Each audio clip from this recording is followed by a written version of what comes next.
ঈদের দ্বিতীয় দিন আজকে গ্রামের বাড়িতে দেখলাম হঠাৎ কলা বাগানে কলা পেকে আছে। তো দেখুন কিভাবে কলা গাছটা আমি কেটি। আসলে কলা গাছ কাটার একটা টেকনিক আছে, হয়তো অনেকে জানেন, হয়তো অনেকে জানেন না।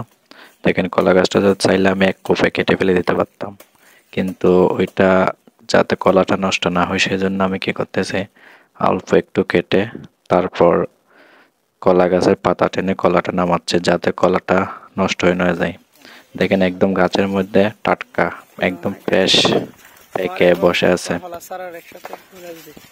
যাতে কলাটা সহজে নষ্ট হয়ে না যায় সেজন্য আমি হালকা করে কেটে আর একটু টেনে বের করলাম যাতে কলা গাছটা কলাটা সুস্থ থাকে।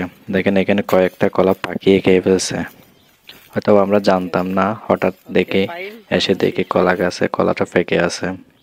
তো দেখে অবশ্যই অনেক ভালো লাগতেছে, কারণ বাগানের এরকম একটা ফ্রেশ টাটকা কলা কার না ভালো লাগে বলেন। দেখেন আমরা কাটলাম, অনেক সুন্দর করে কাটলাম, অবশ্যই কোনো ক্ষতি হয়নি কলার মধ্যে। তো অবশ্যই কলাটা পেয়ে অনেক ভালোই লাগতেছে, অনেক আনন্দ লাগতেছে। আসলে এভাবে কখনো কলা হাঁটা হয়নি। এই বাড়িতে ছুটিতে এসে মানে কি কলাটা কাটলাম। দেখেন কত বড় কলাটা, আমি একজনে প্রায় আলগাতে পারতেছে না এটা। দেখেন কয়েকটা কলা কিন্তু অলরেডি খেয়ে ফেলছে পাকিয়ে। এরকম একটা টাটকা কলা পাওয়াটা আসলে ভাগ্যের ব্যাপার। এটা ঈদের বোনাস হিসেবে কাজ করবে বাড়িতে। অবশ্যই অনেক ফ্রেশ একটা জিনিস কলা, যেখানে কোনো ফরমালিন দেওয়া হয় নাই, এমনকি কোনো ওষুধ ব্যবহার করা হয় নাই, জাস্ট রোপণ করা হয়েছে শুধুমাত্র।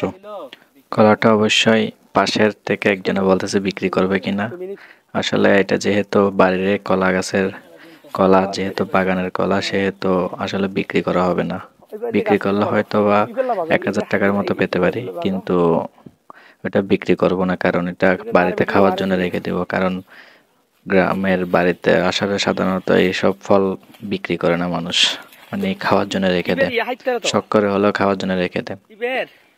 এখানে আলিতে কতগুলো কলা গাছ আছে, ওগুলো কেটে দিচ্ছে যাতে আরেকটা কলা ধরতে পারে খুব সহজে। তো পাশের অনেকে বলতেছে বিক্রি করবে কিনা বা বিক্রি করে দেওয়ার জন্য। তো আমরা বলতেছি মানে না, এটা বিক্রি করা যাবে না। এটা যেহেতু অনেক শখ করে আমরা কাটতেছি, তাইলে আমরা খাওয়ার জন্য রেখে দিব বাড়ির মধ্যে। তো কেমন হলো ভিডিওটা অবশ্যই জানাবেন কমেন্টের মধ্যে, আর ভালো লাগলে অবশ্যই শেয়ার করবেন, আর লাইক করবেন, আর ফলো করে তো আমাদের পেজের সাথেই থাকবেন।